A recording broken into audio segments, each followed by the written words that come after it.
Alors, sortons de l'Europe. Vous êtes aussi un excellent connaisseur de l'Asie et je crois du Japon. Parlons un peu du Japon parce que c'est un pays important aujourd'hui dans la sphère géopolitique. S'agit-il, selon vous, d'un appendice du monde chinois ou bien d'une partie de notre Occident, au vu de son histoire, s'entend? Je crois qu'en fait, c'est ni l'un ni l'autre. C'est un pays très particulier, le Japon, qui a été peuplé alors même qu'il n'était pas fini d'être constitué. C'est-à-dire qu'on estime que ce sont des peuplades qui sont arrivées par la péninsule de Corée et par le détroit qui sépare la péninsule de Corée, le détroit de Tsushima qui sépare la péninsule de Corée de l'île de Kyushu, le sud de l'île de Honshu, où paraît-il, je crois qu'à l'époque on pouvait, en 2500 ans, on pouvait encore à peu près passer à gué, quoi. Il devait y avoir 1,50 m d'eau, maintenant il y a 20 mètres d'eau, il y a très peu de tirants d'eau entre le sud de la péninsule de Corée et le Japon. C'est un peuple, la langue japonaise n'a aucun rapport avec la langue chinoise. C'est une langue qui se rapproche d'un rameau qui est, je crois, ouralo-altaïque, mais qui n'a aucun rapport avec les langues mandarines.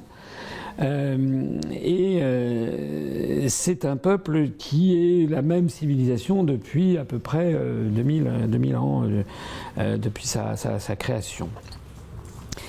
Les Japonais, ce sont des Iliens. Comme les Anglais. Comme les Anglais, et comme... Quand on habite dans une île, c'est comme les gens qui habitent dans les montagnes, hein. Il y a les Iliens et les montagnards. Les gens qui habitent dans des îles ou qui habitent dans des montagnes, ils sont dans des vallées, ils ont souvent des fortes spécificités. Hein. Alors c'est pas pour rien que la Papouasie-Nouvelle-Guinée, qui est à la fois une île avec plein de vallées, c'est l'endroit du monde où il y a, je crois, il y a un quart des idiomes sur Terre qui sont en Papouasie-Nouvelle-Guinée. C'est une île, le Japon, enfin c'est un archipel, il y a beaucoup d'îles.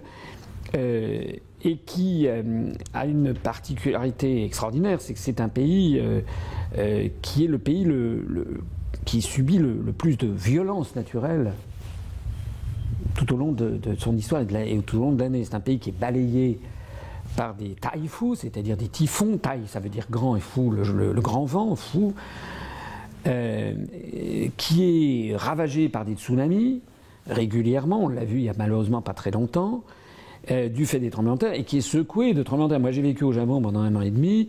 Il y a des tremblements de terre. Tous les mois, il y a un tremblement de terre que vous sentez réellement. Parfois, je vous assure, la première fois que vous êtes à Tokyo et que d'un seul coup, vous voyez tout bouger autour de vous, ça vous êtes pétrifié. Moi, je ne savais pas ce que c'était. Bon. Donc, c'est un pays qui est visité par des monstruosités de la nature. Les typhons, les tsunamis, le tremblement de terre. C'est un pays, c'est un tas de rochers dans l'océan. C'est grand comme à peu près les 3/5 de la France, donc c'est petit.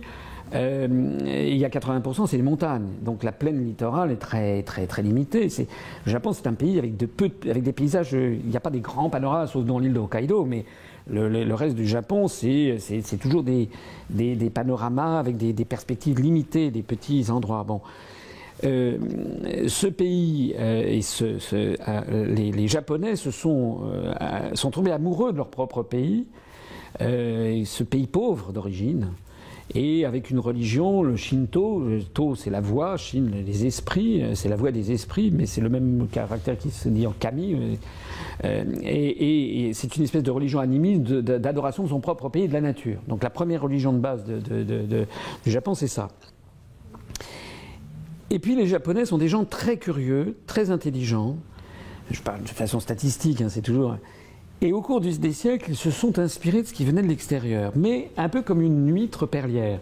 Le Japon, c'est un peu une huître qui s'ouvre, qui prend quelque chose venu de l'extérieur comme une impureté, qui se referme et puis qui après sécrète et qui transforme ce qui vient de l'étranger en quelque chose de spécifique. Le bouddhisme a été importé de Chine. Chine qui l'importait elle-même de l'Inde via le royaume de Champa, je crois, au Vietnam, etc. Donc, le bouddhisme d'origine est arrivé en Chine, c'est une religion d'origine étrangère, et cette religion est passée de Chine au Japon. Donc les Japonais ont pris le bouddhisme, mais ils l'ont transformé à leur sauce, en un bouddhisme spécifique, à la création du bouddhisme zen, à la création d'un truc tout à fait particulier. Ils ont, dans leur relation avec la Chine, avec l'empire chinois, donc au premier millénaire, ils ont également importé de Chine l'écriture. Mais comme je vous l'ai dit, la langue chinoise n'a aucun rapport avec la langue japonaise. Donc l'écriture chinoise pour traduire des mots, oui, mais pour toute la syntaxe. Par exemple, en japonais, les verbes se déclinent en fonction du degré de politesse.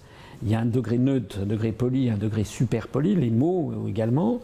Ben ça n'existe pas en chinois. Il n'y a pas la même chose. Donc ils ont été obligés de créer un syllabaire spécifique qu'on appelle les hiragana, qui permet de bricoler un peu. Vous avez les mots, les substantifs ou les adjectifs qui vont être rendus par les mêmes choses en chinois qu'en chinois, les mots chinois. Sauf qu'en japonais, les mêmes mots peuvent se dire se prononcer de deux façons. Je disais par exemple les esprits, ça va se dire shin ou kami selon l'endroit de la phrase, mais ça va être traduit par le même caractère chinois. Il y a les caractères hiragana qui viennent traduire la syntaxe. Et puis après ça sont arrivés les Occidentaux avec Saint François Xavier qui venaient du Sud. On les a appelés les barbares du Sud. Ça c'est un truc que j'aurais bien aimé être une petite souris à cette époque parce que les Japonais, dans la vision Shinto, il y a une idée de pureté. Vous savez que les Japonais se lavent normalement tous les jours. Tous les jours ils prennent un bain, le bain au folo. C'est l'un des peuples les plus propres du monde, de toute éternité. Ils ont vu arriver au milieu du XVIe siècle, avec Saint François Xavier, des Espagnols qui avaient 3-4 mois de bateau. Et puis bon, les Occidentaux à l'époque, ils ont vu arriver des géants parce qu'ils mesuraient 1,55 m à l'époque. Ils étaient petits, les Japonais. C'était un peuple très pauvre qui mangeait du poisson et puis il n'y avait pas grand-chose à manger. Ils ont vu arriver des types qui mesuraient 1,70 m, 1,75 m. Les Espagnols étaient plus petits que nous sommes maintenant, mais pour eux, c'était des géants. Parmi eux, il y en avait qui étaient les yeux bleus et roux. Ils n'avaient jamais vu ça. Et en plus de ça, excusez-moi, mais ils ne se lavaient pas depuis 3 mois. Bon, ils ont appelé ça les barbares du Sud. Et donc, ces peuples venus du Sud ont commencé à leur dire, voilà, il y a une vraie religion, et vous devez... c'est un homme qui est mort sur la croix, qui était mi-homme, à la fois homme et à la fois Dieu, fils de Dieu, vrai homme et vrai Dieu. Et puis voilà, vous devez obéir à un monsieur, un pontife qui est à Rome, c'est à peut-être 18 000 km de navigation, vous devez obéir à un type qui est là-bas. Alors ils ont commencé à développer dans le sud du Japon le christianisme, bon, jusqu'au moment où, et ça c'est une caractéristique essentielle du Japon, c'est quand même un pays qui est ilien et qui ne peut pas tolérer justement d'obéir à une puissance étrangère. Et il y a donc eu, comme vous le savez, brusquement, lorsqu'il s'est agi, lorsque dans la cour de l'empereur et de son Premier ministre, on a vu qu'il y avait une menace de sécession du pays, les chrétiens ont été pourchassés. Et le Japon s'est refermé sur lui-même, selon d'ailleurs une tradition régionale, puisque c'est également ce qui était arrivé à l'un des 3 royaumes de Corée, vous savez, qui étaient refermés. C'est assez amusant de voir que la Corée du Nord aujourd'hui est le pays le plus fermé au monde, mais c'est une très vieille tradition coréenne aussi, on appelait ça le royaume ermite. Ben, les Japonais ont fait la même chose, et vous savez, donc à partir du début du XVIIe siècle jusqu'en 1853, c'est-à-dire pendant 250 ans, 2 siècles et demi, le Japon s'est complètement refermé sur lui-même. Il était interdit à tout Japonais, un Japonais par exemple qui s'était égaré en bateau, il avait intérêt à ne jamais revenir, sinon il était condamné à mort. Mais les Japonais, toujours à la fois très pragmatiques quand même, avaient ouvert une toute petite îlot à Nagasaki, qu'on appelait l'îlot de Deshima, où 2 fois ou 3 fois par an, ils autorisaient les seuls Néerlandais à venir faire du commerce, et ils achetaient ce qui était produit par les Pays-Bas, ce qui leur était apporté. Pourquoi les Néerlandais ? Parce que les Néerlandais étaient des protestants, et eux, les Néerlandais, leur avaient dit non, nous, il ne faut surtout pas obéir au pape en question. Alors tout ça pour dire quoi ? Tout ça pour dire que les Japonais, je pense, ont une tradition voilà, ils prennent de l'extérieur, quand ils ont été ouverts sur le monde, de force, par les canonnières du Commodore Perry en 1853, qui commencent à bombarder la ville d'Edo. Ce sont des Américains qui le font. C'est d'ailleurs incroyable quand vous y réfléchissez. Incroyable. Parce qu'en 1853, la Californie n'est américaine que depuis 1849. C'est-à-dire que c'est 4 ans après. C'est-à-dire que les États-Unis d'Amérique à l'époque ne sont pas encore constitués.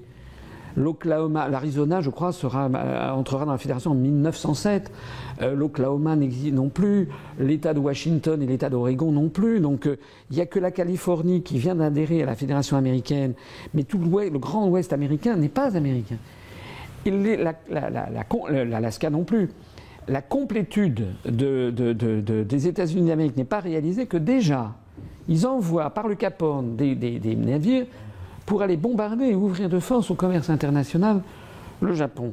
D'ailleurs, il y a une période qui est assez peu connue, qui est la période qui va de 1853 à 1868, où il y a toute une partie de l'aristocratie japonaise qui refuse ça. Et donc, les Japonais ont ouvert sur certains ports, mais il y a des... vous savez qu'à l'époque, d'ailleurs, le pouvoir n'est pas dans les mains de l'empereur. L'empereur a perdu la main depuis, justement, le début du XVIIe siècle, a complètement perdu la main au profit du shogun. Il y a un truc aussi incroyable dans l'histoire. Moi, je suis passionné par les similarités.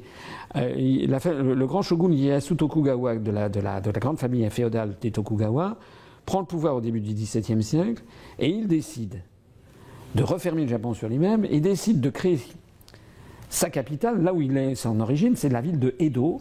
L'empereur est laissé à Kyoto, mais c'est une espèce d'empereur religieux, laissé dans ses rites.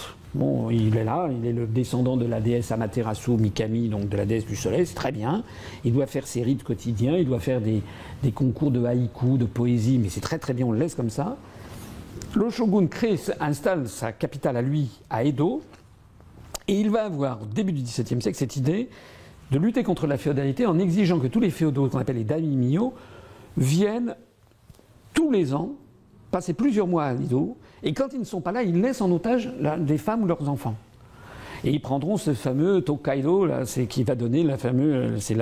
Tokaido, Do, c'est la voie, Kai, la mer, To, de l'Est, c'est la voie de la mer de l'Est. C'est ce grand chemin qui va notamment de Osaka jusqu'à Edo, qui deviendra Tokyo, qui sera dessiné par Hiroshige sur les 53 stations du Tokaido. Alors pourquoi je dis que c'est fabuleux, c'est que si vous y réfléchissez, c'est ce que fera un demi-siècle après, en gros, Louis XIV avec Versailles. C'est-à-dire que Louis XIV va créer le château de Versailles pour avoir sous sa coupe les grands féodaux pour ne pas menacer l'unité nationale. Et c'est exactement Tokugawa Ieyasu, il chasse les chrétiens avec beaucoup de violence et il va avoir son truc. Alors le Japon d'aujourd'hui, c'est un des très rares pays au monde à n'avoir jamais été colonisé, avec la Thaïlande. La Thaïlande, c'est l'un des rares peuples au monde à n'avoir jamais été colonisé. D'ailleurs, Thaï, ça veut dire, c'est le seul peuple, vous savez, la Thaïlande, c'est le seul pays du monde qui porte le même nom que la France, c'est-à-dire le pays des hommes libres. France, c'est le pays des Franken, le pays des hommes libres, et Thaïlande, c'est le pays des hommes libres. Le Japon n'a jamais été colonisé jusqu'à la Seconde Guerre mondiale et puis au bombardement nucléaire d'Hiroshima et de Nagasaki. Alors, à ce moment-là, vous savez ce qui se passe, c'est qu'il y a des jusqu'au-boutistes qui disent il faut que c'est le fier suicide, que le Japon soit entièrement détruit. Et c'est Hirohito qui va imposer cette voix gutturale qui sort comme ça par la radio. Je crois que ça doit être quelque chose comme ça doit être le 10 août 45, parce que Hiroshima c'est 6 août 45 et Nagasaki c'est le 9 août. Et le 10 août, on entend à la radio une voix parce que les Japonais à l'époque, quand l'empereur passait, ils ne devaient pas le regarder, ils devaient se prosterner par terre. Et donc Hirohito dit il faut accepter l'inacceptable. À partir de ce moment-là, les Japonais vont s'ouvrir et comme ils l'ont toujours fait, ils vont prendre le meilleur. Après 1868, ils avaient envoyé des missions en Europe, ils avaient pris le meilleur de ce qui leur paraissait le meilleur. Ils ont pris par exemple à l'Allemagne ou à la France ou à l'Angleterre ce qu'il y avait les spécialités. Par exemple, ils ont pris à la France les préfectures. Donc là, le Japon est divisé en préfectures parce que c'était le système le plus efficace. Ils avaient pris au système napoléonien. Mais pour le droit, ou pour la chimie, ou pour l'industrie, ils vont se tourner vers l'Allemagne. Donc c'est toujours... Et il y a ce qu'on appelle en japonais daiichi ou ichiban, c'est le numéro 1. C'est comme ça qu'ils disent le meilleur. Ils disent ça, le numéro 1. C'est toujours la recherche de ce qui est le meilleur. Ils ont été vaincus par les États-Unis. Ils vont donc imiter le mode de vie américain. Et ils vont se précipiter là-dedans. Mais toujours à la japonaise. Aujourd'hui, le Japon, qu'est-ce qu'il en est ? C'est un pays qui a connu, je pense, son âge d'or pendant la fin du XXe siècle, puisque la Chine, ayant basculé dans l'utopie communiste en 1949, a été d'une certaine façon maintenue dans le sous-développement jusqu'à la révolution de Deng Xiaoping, après la mort de Mao, et surtout après l'éviction de la bande des cadres, donc jusqu'au début des années 80. Donc le Japon était devenu le grand homme de l'Asie du Nord-Est, et eux, ils avaient adopté le mode de développement capitaliste. Depuis la contre-révolution qui s'est passée en Chine, c'est-à-dire que la Chine est devenue à la chinoise, c'est-à-dire en restant officiellement un pays marxiste, léniniste, communiste, en fait c'est le pays les plus capitalistes du monde. Ils ont fait ça très intelligemment. Le passage du communisme au capitalisme en Chine, il est extrêmement instructif de le comparer au passage identique qui a été fait en Russie. En Russie, Gorbatchev a tout détruit parce qu'il a posé ça en termes de principe. Les Chinois n'ont jamais posé ça en termes de principe. Ils ont maintenu la face. Nianse, comme on dit en chinois. On maintient la face, mais c'est un stratagème chinois. On change les poutres, on change les portes, les poutres, les fenêtres, mais l'édifice reste semblable. C'est un des 36 stratagèmes chinois. Maintenant que la Chine est devenue, en parité de pouvoir d'achat, la première puissance économique mondiale, le Japon est dans une situation difficile, et d'autant plus que les relations entre la Chine et le Japon sont extrêmement conflictuelles. Ça n'est pas le même peuple, ça n'est pas la même langue, ça n'est pas la même histoire. Il y a eu, à partir du moment où le Japon s'est collé sur l'Occident, ils ont imité aussi les travers occidentaux avec le colonialisme. Donc c'est les épisodes des aventures japonaises en Chine qui ont laissé des traces terribles, avec le sac de Nankin, etc. Et actuellement, le Japon, à mon avis, est un pays qui ne sait plus très bien où il va. Et je pense qu'il devrait s'interroger sur d'où il vient. Voilà. Merci.